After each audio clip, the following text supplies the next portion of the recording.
Petri Wine brings you Basil Rathbone and Nigel Bruce in the new adventures of Sherlock Holmes.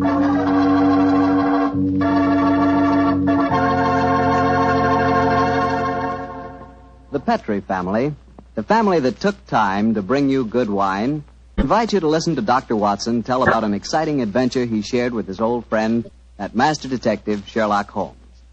And I've got something to talk about, too. Now that the poultry shortage is over and you can get chicken again, you ought to treat yourself to the best meal in the world. Fried chicken, Southern style, accompanied by a chilled glass of Petri Calif Sauterne. Me, oh my, is that something. You know, Petri Sauterne is a wonderful mealtime wine. It's a white wine, the color of pale, pale gold.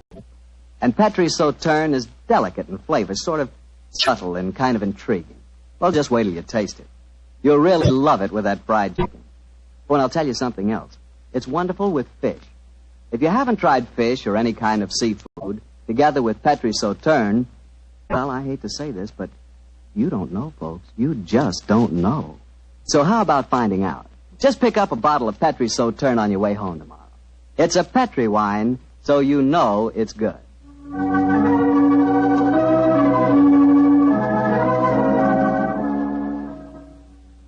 And now let's see if our old friend Dr. Watson's expecting. He's out on the patio. Dr. Watson? Here I am, Mr. Bartell. Sit out here this evening, my boy. Oh, swell idea, Doctor. It certainly is a beautiful night. It certainly is. Draw up a chair and make yourself comfortable. That's it. You care for some of my tobacco? I think I'll stick to a cigarette, thanks. Well, Doctor, all ready for tonight's adventure? Yes, Mr. Bartell, I'm all ready. And a strange story it was. A very strange story. How did it begin? Stormy December night in 1900 with the rain pelting against the Baker Street windows? Or perhaps with you and the great Sherlock Holmes rattling along in a cab beside the foggy waterfront chasing some desperate criminal? You make quite a good storyteller yourself, Mr. Bartell.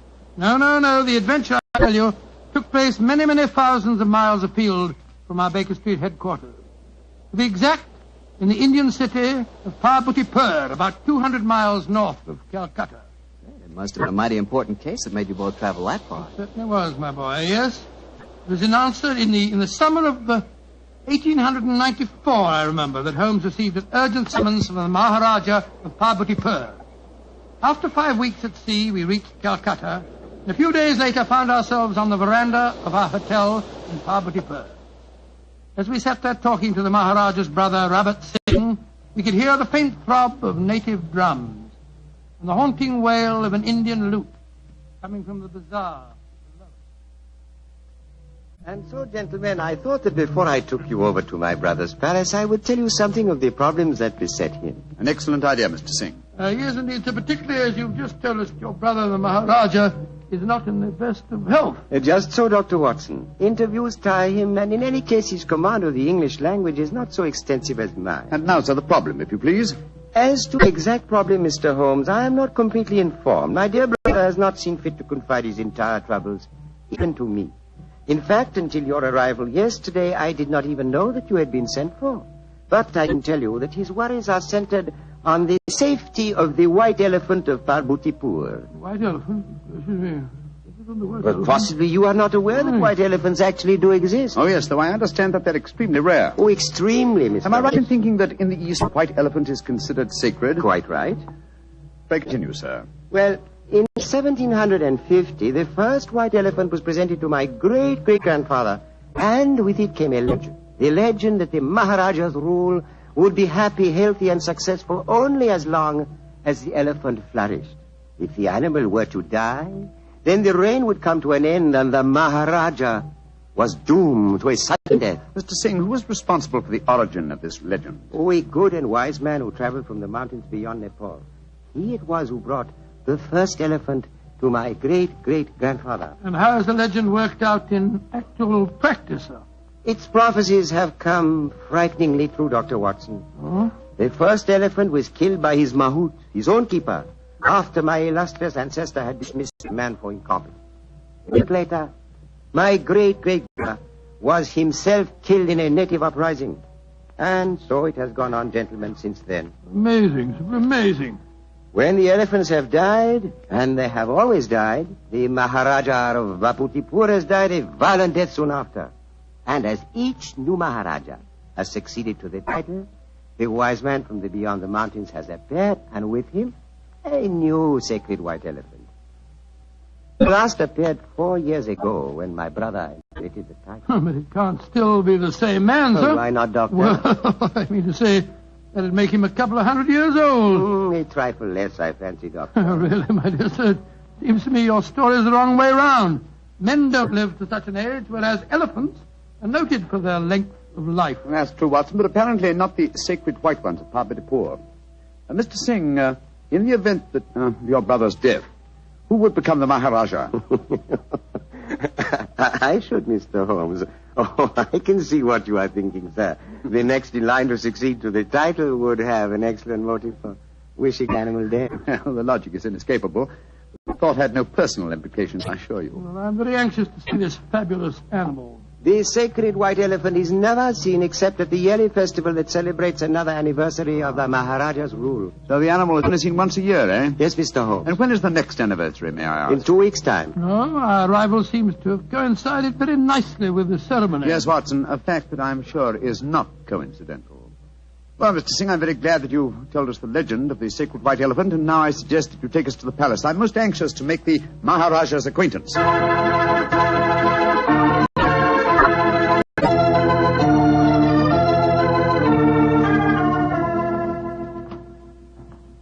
This is the council chamber, gentlemen. If you will wait here a moment, I will go and see if my brother is well enough to receive you. Very well, sir.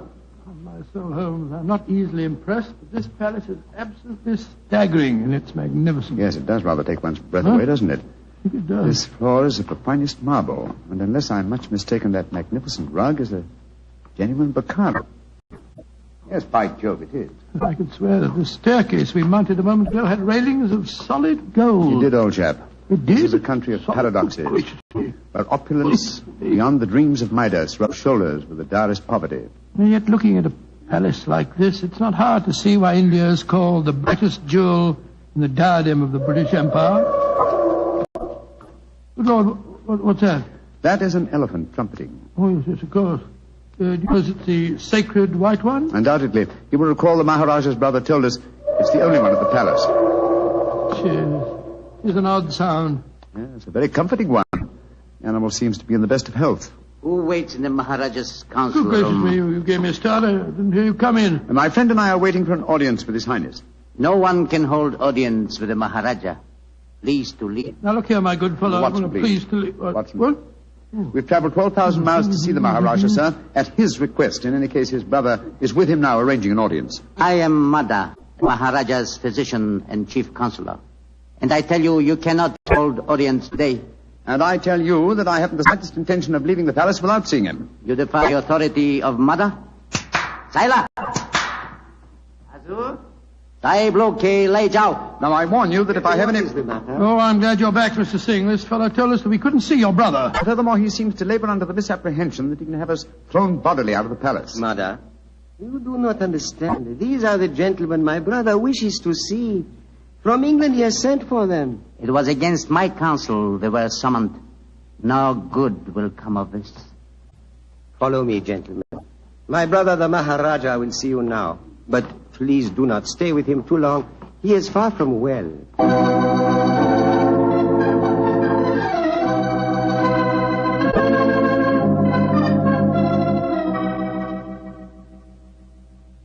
Mr. Sherlock Holmes, Dr. Watson, I'm so happy you have arrived here safely.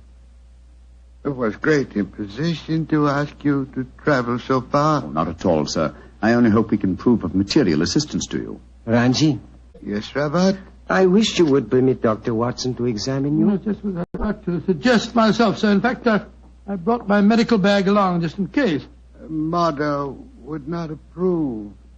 Mother not believe in Occidental medicine. I do not trust Nada. I do not think he wishes you to get well. Please, Ranji, let the doctor examine you. Very well. But you not tell not, Mother. And now, what seems to be the trouble, Your Highness? My eyes, they torture me.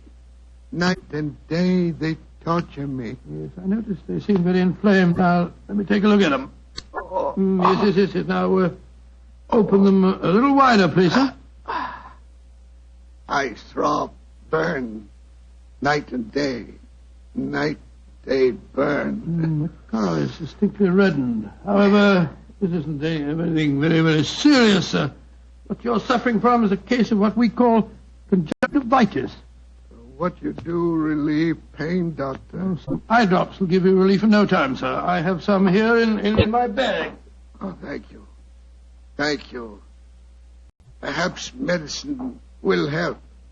Yes, I'm sure it will, sir. Here you are. Now, this small bottle and an eyedropper. This is an eyedropper. Just put a few drops in the corner of each eye, and I'm sure that you'll get some relief in no time at all. Thank you, Dr. Watson. You think there is nothing seriously wrong, Doctor? Mother gave it as his opinion that my brother's eyesight was in serious If you danger. pardon my saying so, I think it more likely that my medical knowledge exceeds his. I can assure you there's nothing seriously the matter with your brother's eyes, sir. I'm happy you say so. Now you will please excuse me while I take medication and rest a little. We discuss my problems later. Quarters already prepared for you in palace. You do not mind, Mr. Holmes? Not at all, sir, though in the interim I should like to employ my time to the full by inspecting your sacred white elephant. No, that I cannot allow. I must talk to you first. I think, sir, you will do well to give me permission to see the animal. I already have my suspicions as to your reason for bringing me here, and it will be best if I'm completely informed when we have our discussion. Very well. Can do no harm. Here. Take Ring. Show Ring to Sucro. He's keeper of animal. Sucro will let you into Elephant House when he see Ring. Thank you, sir. And please rest comfortably. I'm sure that your worries are nearly at an end. Come on, Watson.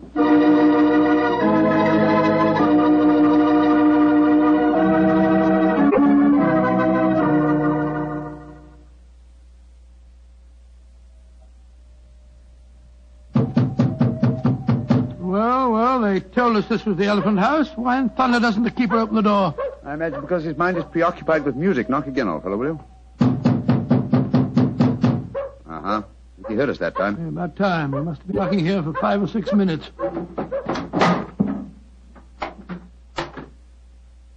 Salam, sir. Here, mother. Parahati technico asti. Tum dekni ne sekta. Ja. Maharaja side. Kumko asti mafikio. Potato sab. Either Say, Holmes, the Maharaja's ring certainly seemed to do the trick. He didn't want to let us in until you showed it to him, did he? Good and faithful servant, our friend Sucro. Here, kutai. Here. Hati, parkir. Here. Kasamapik. Nejutai sab. What's happened, Holmes? The white elephant has disappeared, Watson. Disappeared? That's ridiculous. Elephants don't just disappear. Tiagari sab. Maharaja side kibolo. Kali umkabolo. Potato sab. Potato. Where's he going? I told him to go to the Maharaja and give him the news. But he was to tell it to no one else. But, Holmes, this is ridiculous. We heard the animal trumpeting here less than half an hour ago. How can an elephant be spirited away in that amount of time? That's what we have to find out, my dear fellow. I've often heard the Indian rope trick. Now we have a first-hand opportunity of solving a new mystery, the problem of the disappearing elephant.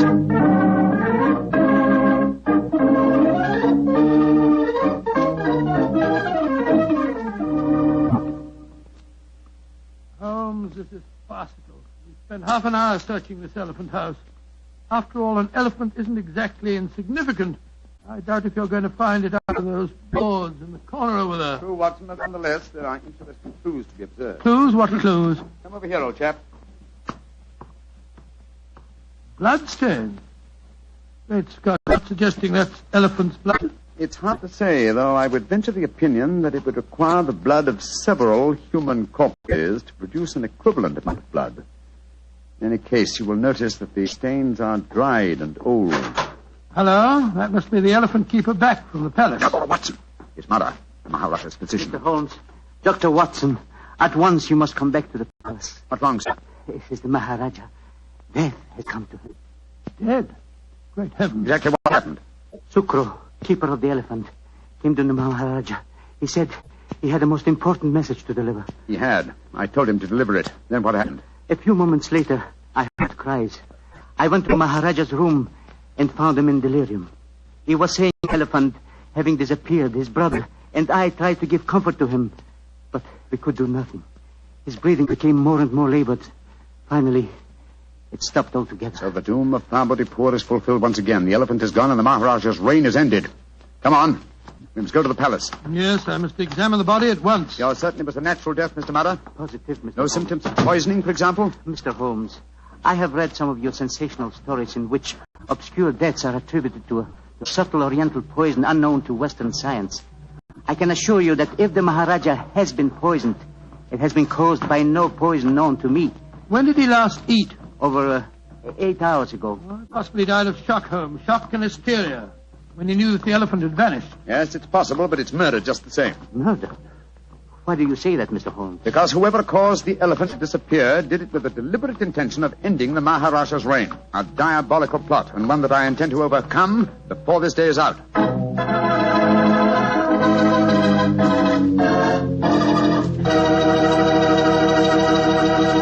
Dr. Watson's story will continue in just a second, so all I'm going to say is, if you like a swell red wine with your dinner, well, then you should know about Petri California Burgundy.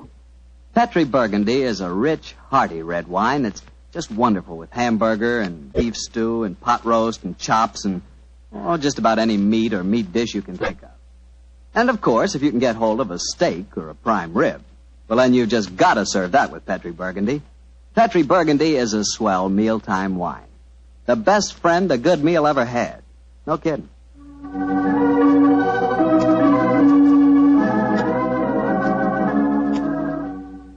And now back to tonight's new Sherlock Holmes adventure, the case of the Vanishing Elephant. Tell me, Doctor, did you examine the Maharaja's body? Yes, of course I did, Mr. Bartell. Holmes was convinced that the Maharaja had been murdered, but I could find no trace of foul play. After my examination, I joined Holmes in our quarters, and I gave him my opinion. Found out anything? Looks like natural death to me, Holmes. No traces of poison? None that I could see. Of course, it's hard to be certain without an autopsy. Did you suggest one? Yes, but the new Maharaja won't hear of it. It's against their religion, apparently. Yes, I was afraid of that. Meantime, I've been conducting a cross-examination of some of the palace servants. Oh? What do you find out? Principally that all of them heard the elephant trumpeting this morning. Did any of them suggest how the animal might have been smuggled to the palace grounds? They insisted that such a feat would be impossible without their knowledge. Well, what's our next move, Holmes? To interrogate the one person who I'm sure can give us the true story of the elephant's disappearance, its keeper. Remember, we haven't seen him since he took the message to the palace. I suggest we return to the elephant house and have a persuasive talk with him.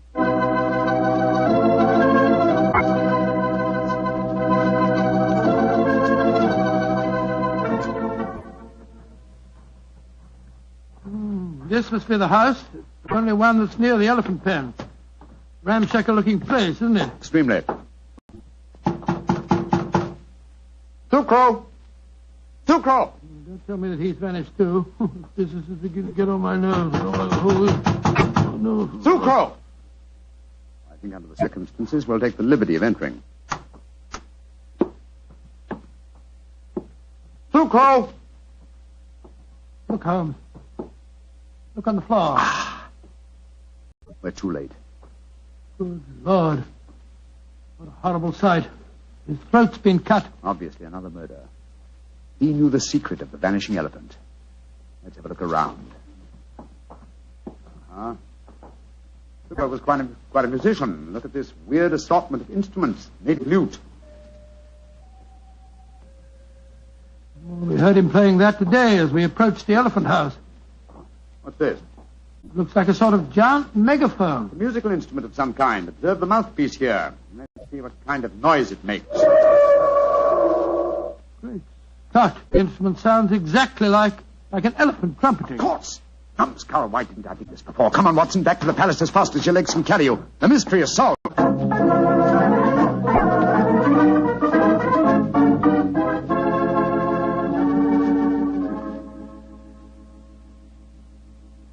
You say you you have solved the problem of the missing elephant, Mr. Yes, Holmes? sir. And also the cause of your brother's death and Sucro's murder. Indeed. That is very important news. Won't you both sit down, please? Thank you, sir. Thank you. Please proceed, Mr. Holmes. Thank you. First, the elephant did not vanish today. The beast must have died a natural death months ago. All that happened today was that I discovered its absence. Are you suggesting that my brother knew the beast was dead? I am, sir. But he was afraid to publish the news. He knew that his rule would fall into a state of chaos if the fact were known. You yourself, sir, have told us how strong is the native belief in this legend. So how did he dispose of the elephant? Unobtrusively over a period of time. The bloodstains in the elephant house would indicate that the animal had been cut up into disposable fragments, which could be removed by the faithful Sucro without attracting suspicion.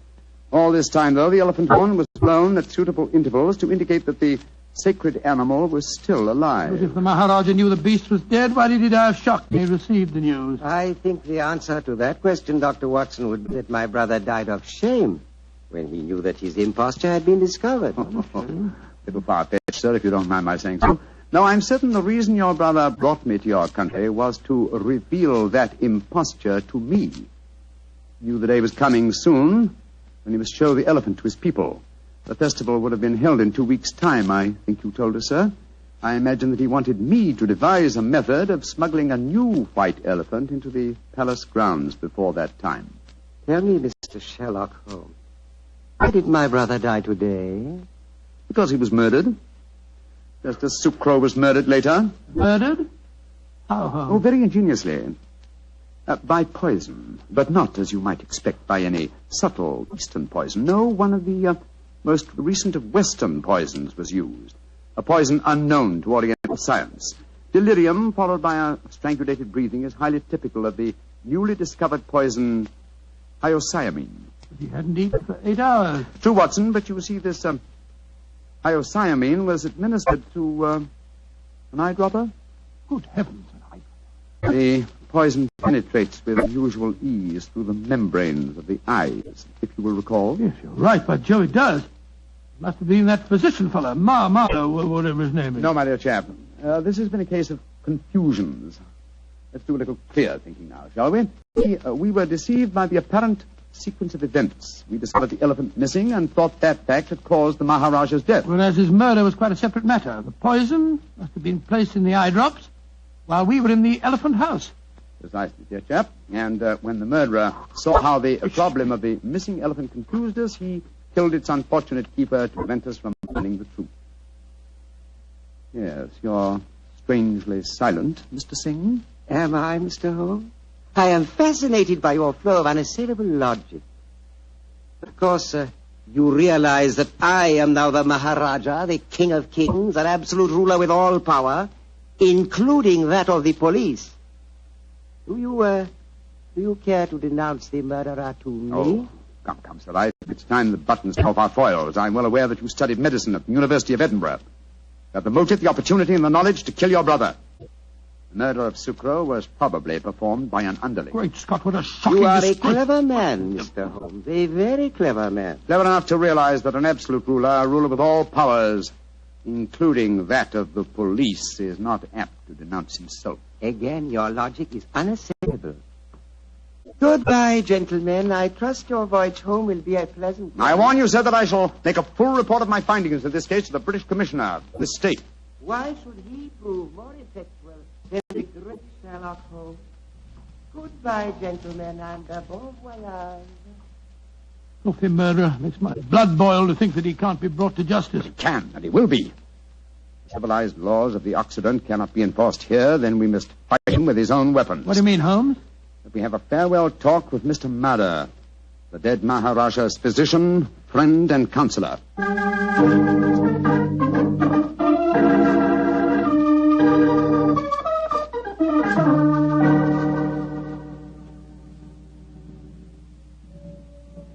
But this is a terrible story you have told me, Mr. Holmes. My beloved ruler murdered by his own brother. Yet he cannot be made to account for his crimes. He can be, sir, if you will help Mr. Holmes. Of course I will. What can I do? Try and obtain the eye drops before they're destroyed, will you? Have them analyzed by a Western scientist and forward the reports to me in London. I'll take the necessary action. I will try to do that, Mr. Holmes. But if I fail, there is one other way I can avenge my master's death. In a few weeks, the new Maharaja will be enthroned. I understand you, sir. The wise man from beyond the mountains of Nepal will bring a new white elephant. Perhaps an elephant that will not live very long. You understand me perfectly, Mr. Holmes. I can promise you that the elephant will die in a very short time. And with it, the new Maharaja, my master, shall be avenged.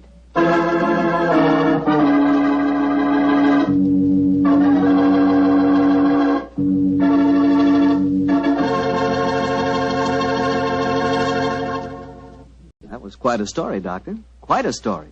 And tell me, what did happen to the next white elephant of Parvati-Pur? By an extraordinary coincidence, it died the day after the new Maharaja's enthronement. And that skull was himself killed in an uprising that occurred just a few days later. You know something? I think I could be very happy as an Indian Maharaja. Really? Mm-hmm. Beautiful palace, beautiful women, beautiful jewels. And every year on my birthday, the natives would give me my weight in gold. You know, I could learn to like that. That is, if I tried. Yes, and every week you'd speak to your subjects over the radio and tell them all about Petri wine. Oh, now, wait a minute, Doctor. I don't always talk about Petri wine. That's right. You don't always talk about Petri wine. You've got to sleep sometime. All right, go on. Kid me about it. But Petri wine is worth talking about. After all, what other wine has the tradition behind it that Petri wine has? Don't forget, the Petri family has been making Petri wine for generations. Since way back before there were electric lights and telephones and things like that. They've been making Petri wine since the 1800s and handing down from father to son, every bit of valuable knowledge and experience. There's no doubt about it. The Petri family really knows how to turn luscious grapes into wonderful wine. That's why you can't go wrong with a Petri wine. Petri took time to bring you good wine. Well, Doctor, how's about giving us a clue to next week's story? Next week, Mr. Bartell, I'm going to tell you an adventure in which I'm afraid I didn't exactly cover myself with glory, shall we say. But I think you'll find the story an exciting one, my boy, because it's composed of equal parts of romance, of international intrigue, and of sudden death.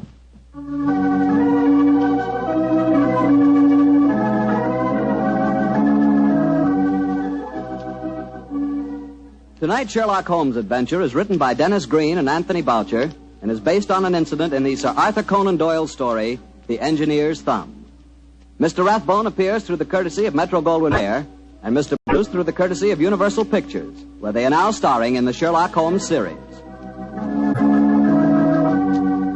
The Petri Wine Company of San Francisco, California, invites you to tune in again next week, same time, same station.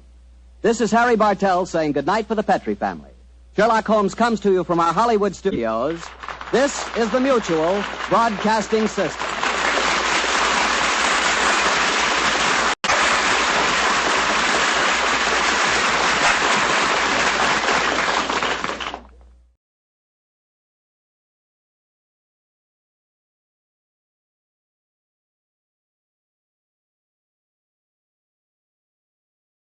Sherlock Holmes considered himself as the only unofficial consulting detective, and rightly so. In point of fact, Holmes worked outside the law. If he'd been a policeman working for Scotland Yard, he would certainly not have had the freedom that allowed him to use his unorthodox methods. This both pleased the police and frustrated them. Pleased them because he almost invariably let such men as Inspector Lestrade and Inspector Gregson take the public recognition for a case that he had solved. Frustrated them because he could literally work on a case using his own specialized abilities while they had to stay within prescribed limits. Yet Holmes did respect the law, for he was in fact an amateur and felt it best to have a healthy relationship with the professional police. This encouraged such men as Lestrade and Gregson to bring various unsolved crimes to him for his solution. His freedom outside the restraints of the law allowed him to assume many roles in disguise and to work with Watson as his accomplice. Excellent examples of this kind of work can be found in such original stories as A Scandal in Bohemia, The Man with the Twisted Lip, and The Illustrious Client, to name but a few. He often broke open safes to get information, set fires to force some action out of an individual, such as Irene Adler, or broke into homes in order to gain access to information that would lead to the solving of the crime. Any admonitions by the police were soon dropped when Holmes produced the criminal or solved the crime. Most of this work was done by Holmes and Watson in London or various other parts of England. In The Waltz of Death, Holmes and Watson find themselves in Vienna on a case. Now here, on foreign territory, and completely outside the orthodox methods of the English police, Holmes had even more free rein. He still used his brilliant sense of deductive logic, but now he did not have to worry about reprimands from Scotland Yard. And besides, there was new excitement for Holmes when he could deal with murder from other than the English criminal. Join me now as we present Sherlock Holmes and Dr. Watson in The Waltz of Death. Petri Wine brings you Basil Rathbone and Nigel Bruce in the new adventures of Sherlock Holmes.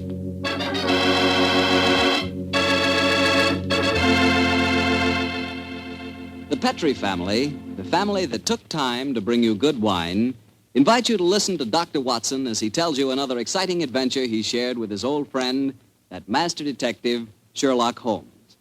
And as for me, well, I'm going to tell you about a swell idea. The idea of serving Petri California sherry before dinner. Tomorrow night, just before dinner, instead of that last-minute rush, take it easy. Pour yourself a glass of Petri sherry. Now, if you'll do that just once, I wouldn't have to say another word about Petri sherry. You'd be a customer for life. Because Petri sherry is good wine with a capital good. Judge that Petri sherry any way you like. By its beautiful amber color, its heart-of-the-grape aroma, or by the best test of all, its flavor. Petri sherry is delicious. And you have a choice of two kinds, Petri regular and Petri pale dry sherry. If you're not sure which you'll like better, try them both. Don't buy one, buy two.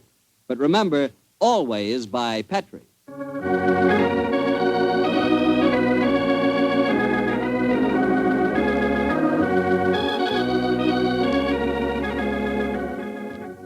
And now I'm sure our good friend Dr. Watson's expecting us. Let's go in and join.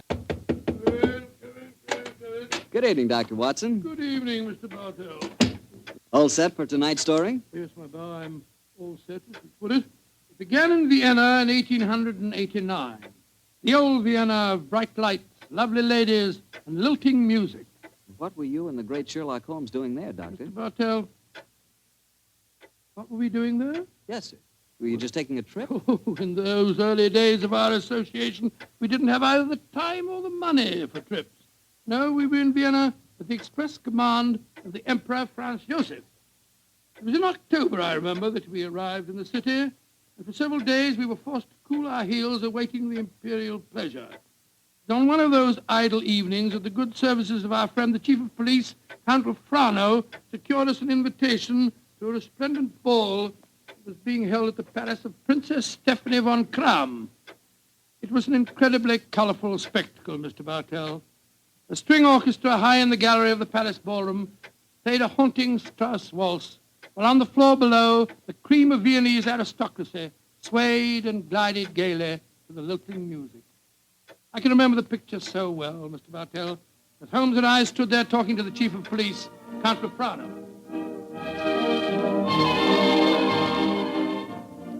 A colorful scene, is it not, gentlemen? By George, yes, Count Frano. It must be a real holiday for you and Mr. Holmes. What makes you say that, Watson? Well, it's hard to think of the criminal world when one looks at such a gathering. And yet Count Frano knows as well as I do that the criminal is not confined to class or environment. Indeed, no, Mr. Holmes. I can assure you that every guest here tonight has been scrutinized as he entered. Yes, I imagine that many plainclothes men are present in this room now, aren't they, Count Frano? Oh, yes. We take no chances. I suppose you can't afford to. There's enough jewelry being worn here tonight for a king's ransom, I should say.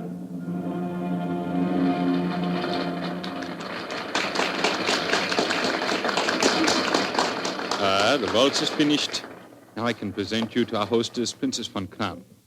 Stephanie, my pigeon. My pigeon must know the princess pretty well. Yes, I'm glad to see that in Vienna the profession of criminal detection carries no social stigma. Allow me to present you Mr. Sherlock Holmes, Dr. Watson, the Princess Stephanie von Kram. I'm very honored Your to Highness. meet you, Your Highness. I'm most happy to meet you, gentlemen. Permit me to introduce my protege, Janos Horvat, the Hungarian composer. How do you do, sir? This ball tonight, Mr. Holmes, will mark a rare occasion. A signal honor is to be conferred on Herr Horvath and myself before tonight is through. The next waltz is a new composition of his.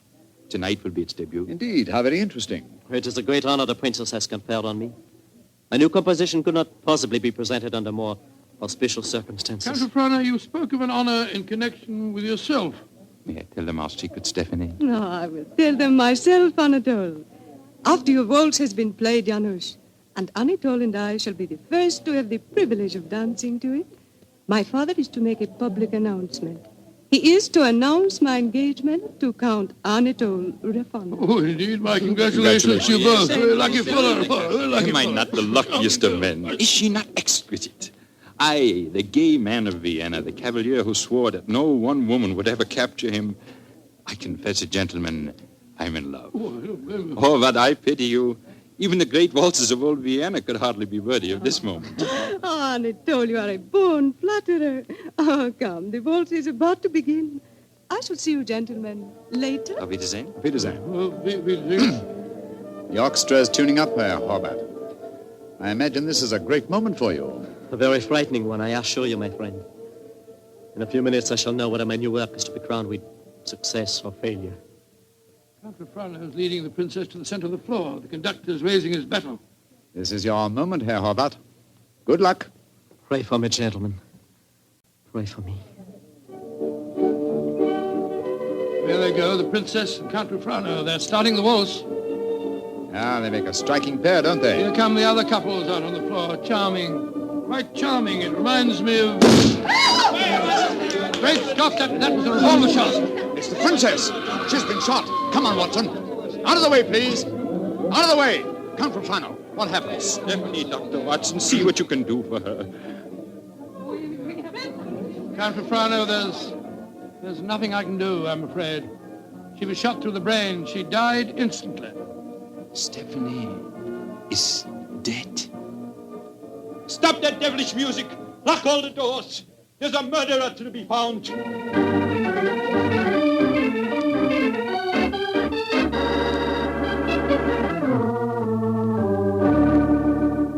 Count Rufano, have you found any clues? One of my men found a revolver. It had been thrust into the earth of a potted palm. May I see it, please? Of course, here. Rammed into the soft earth. Confound it. Count Rufano, your fiancée was an extremely beautiful woman. You must have had rivals. Yes, several, but none of them are present tonight. Who will inherit her estate? A 6-month-old nephew. Who's his guardian? The Emperor Franz Joseph himself. No, Mr. Holmes. I know of no obvious motive for someone wishing poor Stephanie dead. Well, perhaps it was a political crime. She was a wealthy aristocrat and a very prominent one. Yes, it's very possible.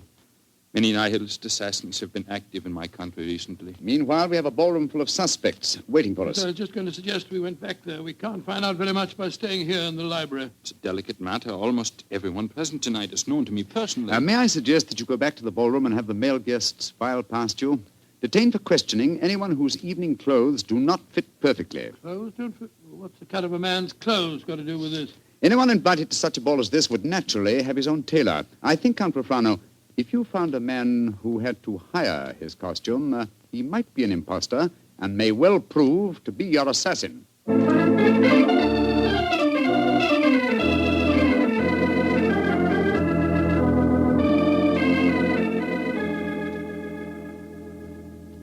Mr. Holmes, your plan has not been effective so far. We find one Englishman who is unusually badly dressed, and what do we discover? He's an English milord whose luggage was lost on the train. Yes, and the second suspect proved to be a perfectly respectable Viennese doctor whose nasty little child had taken a last-minute snip at his tailcoat with a pair of scissors. And the third was poor Horvath, the composer, who cannot yet afford a good dress suit, eh? Well, Count Rufano, why not have the next suspect shown in? Yes, of course. Schober, bring in the next man. Ja, Herr Count. Kommen Sie herein, bitte. Fine, but what a frightful-looking fellow. Your name, please. My name is Gruning. What do you wish with me? Gruning? Your name was not on the list of invitations. One moment, please.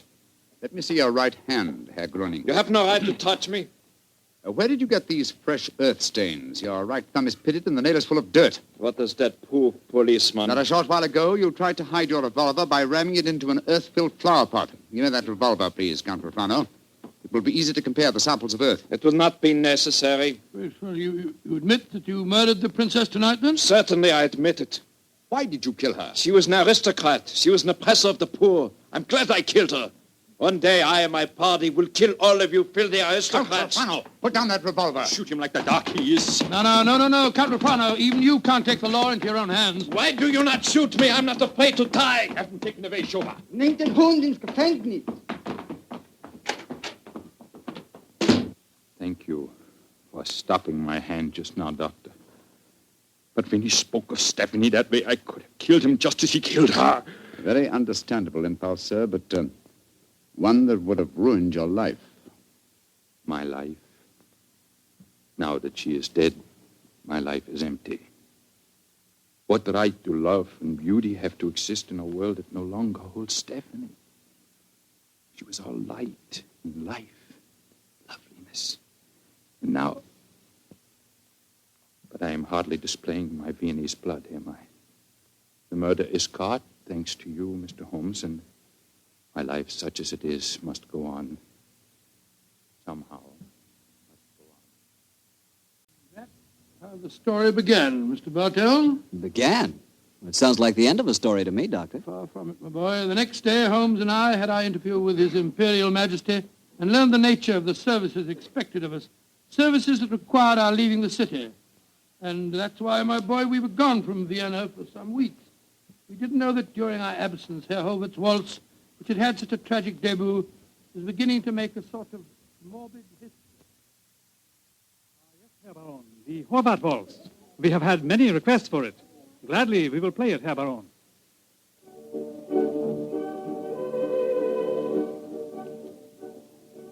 Isn't that the Horvath waltz they are playing? Yes, my dear, and see who is walking onto the floor to dance to it. Leah Mollenstein, the actress. A beautiful creature. Are you trying to make me jealous, Hans? Gott in Himmel, it's Leah Mollenstein! She's been shot!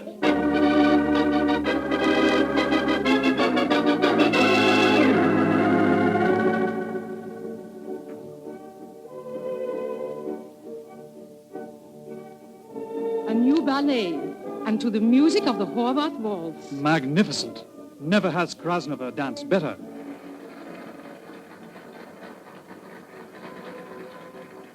Have you ever seen such exquisite pirouettes?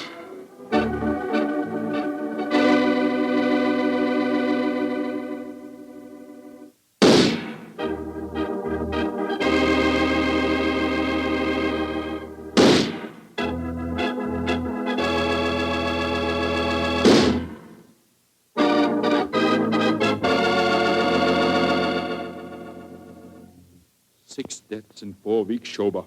All beautiful women and all killed to the music of the Horvath waltz. There's a homicidal madman at large in Vienna. There's only one thing to be done. We must forbid absolutely the playing of that waltz by imperial decree. Hear all of this, Mr. Bartell, until we return to Vienna. And then, I suppose, Sherlock Holmes was drawn into the case again, Doctor. Yes, my boy. Holmes immediately made a close study of the newspaper reports on the tragedies, and it was with great difficulty that I tore him away from his investigations to attend the reception at which the Emperor was to thank us for our services on the mission that we just completed. As we arrived at the Imperial Palace, almost the first person we ran into was the Hungarian composer, János Horváth. Dr. Watson, you have heard of the tragedies connected with my waltz? Yes, we have indeed, sir, we have indeed. I was making a close study of the newspaper reports on them just before I came here. You must do something, Mr. Holmes. People will hardly listen to other music. They want my waltz. But that is forbidden. I'm losing a reputation and a fortune while that waltz remains unplayed. Or perhaps, Herr Horvath, you are laying an excellent foundation for a later reputation and fortune. What do you mean? All this publicity, however distasteful to you at the moment, must in the long run prove invaluable. Ah, there you are, my dear Count Rufano. Mr. Holmes, Dr. Watson, I'm glad to see you back in Vienna. You've heard of the murders? Yes, Count, we were just discussing them. I need your help again, my good friend. For over a month now, the murder has been at large, and I cannot seem to get on the trail. Well, I'm Gruning, the first killer. What have you done with him? Released him. What? Released him? Great Scott, why? At the hearing, it was obvious the man was an egomaniac. He boasted of the murder of Stephanie, apparently out of pure vanity. The liberal newspaper editors made quite an issue of the case. They brought pressure to bear, and we had to let him go. Confound it. I wish I hadn't left Vienna. Well, if the fellow's at large again, Count Refran, it's pretty obvious that he's the murderer of the other women, too. On the contrary, Doctor, he was in prison until yesterday. The last of the murders was committed 3 days ago. Oh, here comes His Imperial Highness Franz Joseph. Good evening, gentlemen. Your Highness. Good evening. Your Highness. Well, I see we have very distinguished company tonight. Not only the masterful Sherlock Holmes and his colleague, Dr. Watson, our English friends that we are honoring, but I see that we have a distinguished representative from our Hungarian Empire, Janos Horváth. A worthy successor, I'm told, was a breed of composers for whom Vienna is famous. Your Imperial Highness is most kind. The pipe organ in here is in excellent condition, I am told. Will you not play us one of your compositions, Herr Horváth? I shall be most honored, Your Highness. Sit down, gentlemen, sit down. Thank you. What shall I play, Your Imperial Highness? Anything you wish, young man. Anything you wish. Thank you, Your Highness. With your permission, I choose to play... Great heavens! He's playing the death waltz. On your guard, Watson. Even in the Imperial Palace itself, this twirling tune may invoke murder.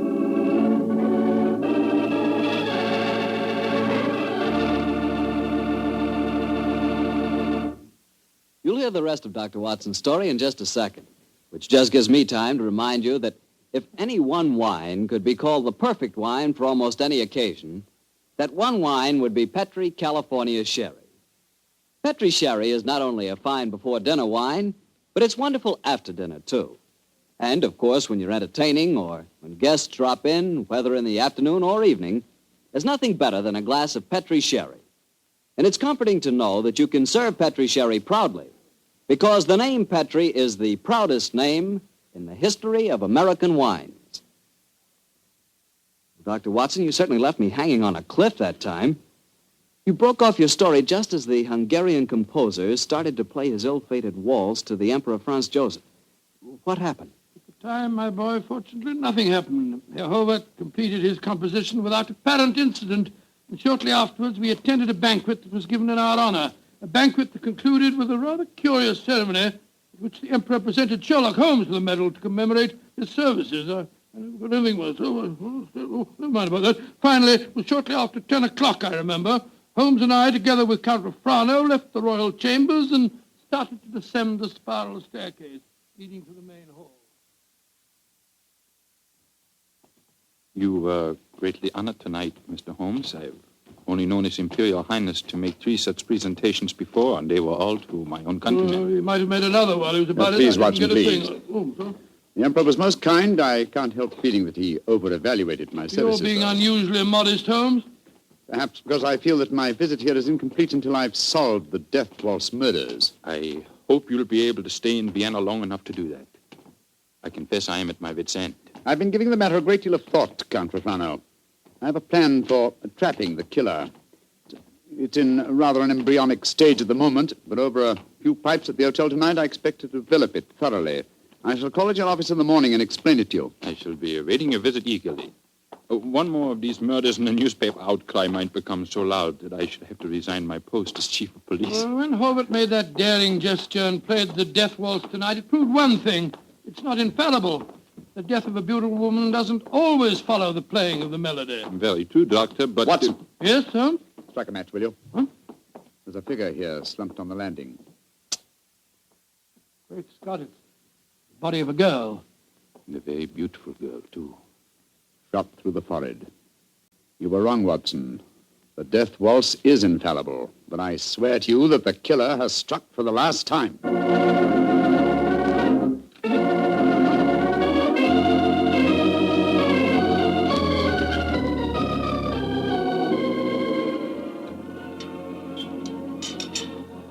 Ah, there you are. more, my dear Count Profano. Yes, I followed the instructions you gave me this morning, Mr. Holmes. Schenbaum's is at the moment the smartest restaurant in Vienna. I preserved the best table for you, and I've invited the guests that you named. A strangely assorted couple, I must say. Janos Horvath, composer, and that grinning fellow, the one that admitted shooting your fiancée, Count Profano. It's as much as I could do to keep my hands off him when he arrived here, Doctor. But Mr. Holmes insisted that I ask him. Just the same, I wish he would tell me his plan. I'm completely in the dark. Completely in the dark. I can sympathize with you, Count Profano. Holmes never tells me a thing either. Let's join our guests, shall we? In a very few minutes, I'm sure that my plan will be perfectly apparent. Good evening, Herr Horvath. Oh, good evening, Mr. Holmes. Dr. Watson. How do you do, Herr Horvath? And how are you tonight, Herr Gröning? Angry at having to come here against my will. My party does not approve of these aristocratic, padded pigsties. But Count Refrano informed me that if I did not come here tonight, I could expect to find myself back in prison. How could I resist such a persuasive invitation? Ah, here comes the third guest for our table. I met her at the hotel a few hours ago. Miss Banks, I'm so glad that you were able to come. Hello, Mr. Holmes. I didn't know this was going to be a party, but I couldn't be happier. Allow me to present you, Count Profano, Dr. Watson, Herr Horvath, Herr Gröning, Miss Barbara Banks from the United States of America. How do you do? Holmes, I wish I knew what you're up to. And how can a young American girl afford to come to Vienna, may I ask? Of course you can ask. My father made a lot of money, and he wanted me to have the advantages he never had. Your father made money because he ground the faces of the poor. Oh, my father never ground a poor face in his life. He was a capitalist. I spit on him. Oh, that's rather unfriendly. And also, geographically speaking, something of a problem. You see, he's living in Wyoming. You make fun of me. Only because you made fun of me. Mr. Holmes, I did as you asked me. I'm very grateful, Miss Banks. The orchestra leader didn't want to play it. He seemed scared. But I waved a lot of money in front of him, and I promised to pay the fine as well. Splendid. Great Scott, I see it all now. So do I. You persuaded Miss Banks to bribe the orchestra leader to play. My waltz. My forbidden waltz? Yes, Herr Horvath. I felt that if the request came from a young American, it might seem quite reasonable. Particularly if the requests were accompanied by American dollars ground out of the faces of the poor. You are being unpleasant to me, aren't you? They're playing it, your waltz, Herr Horvath. The death waltz. Mr. Holmes, this is against the law.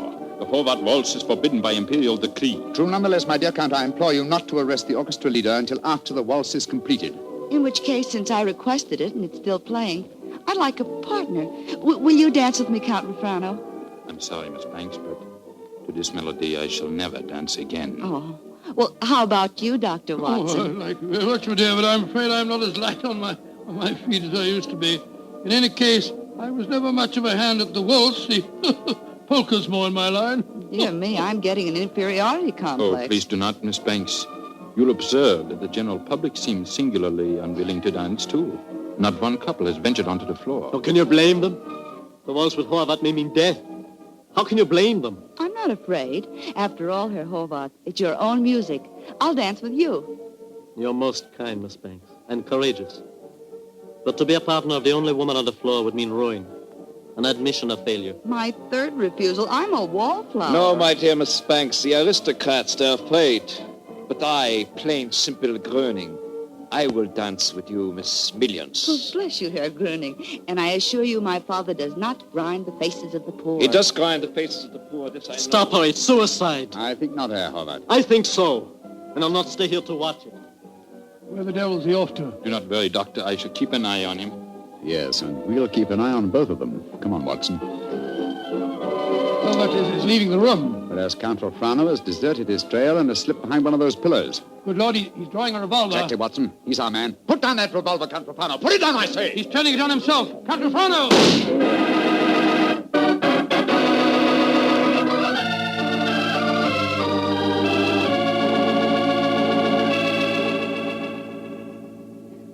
I still can't believe it, Holmes. Not the fact that Count Refrano blew his brains out, but the fact that he was a murderer. Yes, I was slow to believe it too, old chap, and I blame myself in consequence.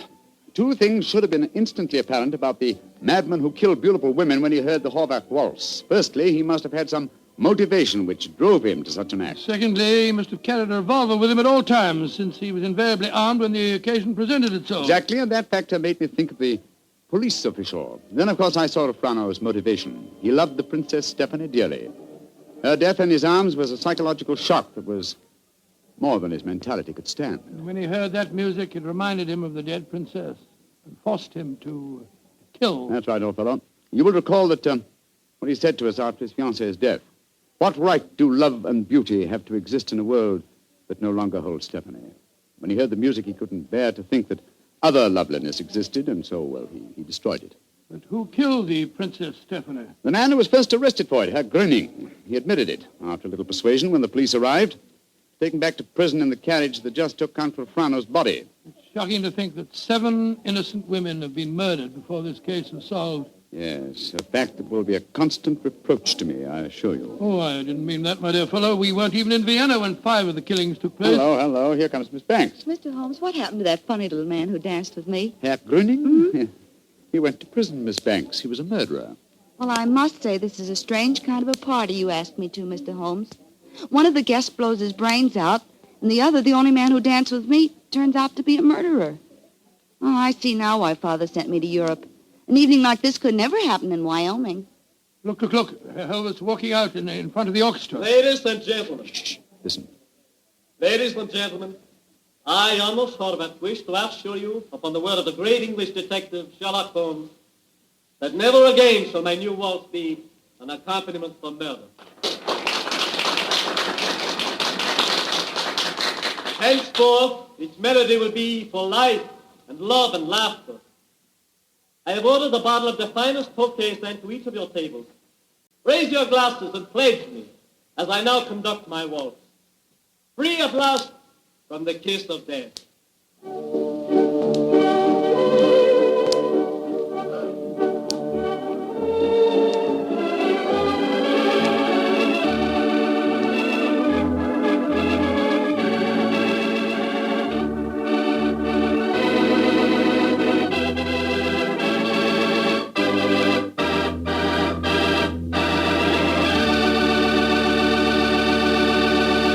Say, Doctor, I really like that story.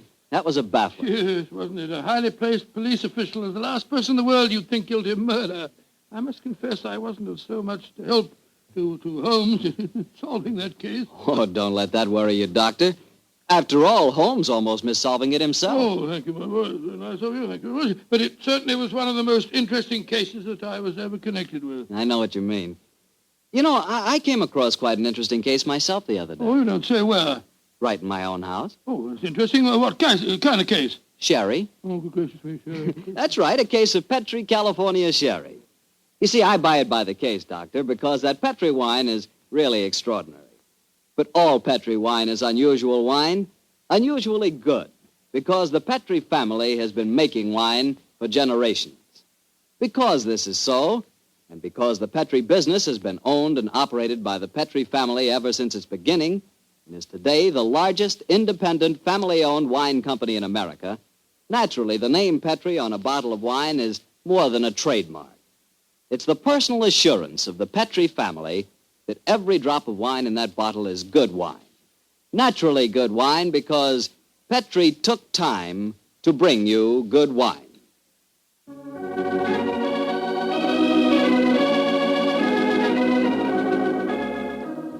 Tonight's Sherlock Holmes adventure was written by Dennis Green and Anthony Boucher and was suggested by an incident in Sir Arthur Conan Doyle's story, The Adventure of the Illustrious Client. Music is by Dean Fostler. Mr. Rathbone appears through the courtesy of Metro-Goldwyn-Mayer, and Mr. Bruce through the courtesy of Universal Pictures, where they are now starring in the Sherlock Holmes series. The Petri Wine Company of San Francisco, California, invites you to tune in again next week, same time, same station. Sherlock Holmes comes to you from our Hollywood studios. This is Harry Bartell saying good night for the Petri family.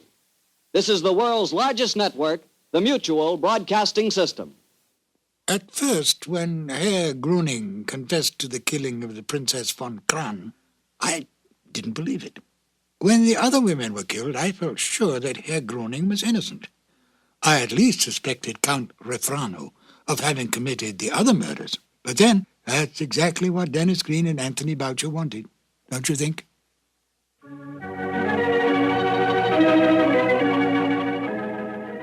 The two episodes you have just heard, The Out-of-Date Murder and The Waltz of Death, are part of the new adventures of Sherlock Holmes, starring Basil Rathbone and Nigel Bruce, and are a 1988 copyrighted production of 221A Baker Street Associates. The Sherlock Holmes stories and the characters of Sherlock Holmes and Dr. John H. Watson were created by Sir Arthur Conan Doyle and are used with the kind permission of Dame Jean Conan Doyle. This is Ben Wright. Won't you join me again soon for more new adventures of Sherlock Holmes? Thank you for listening.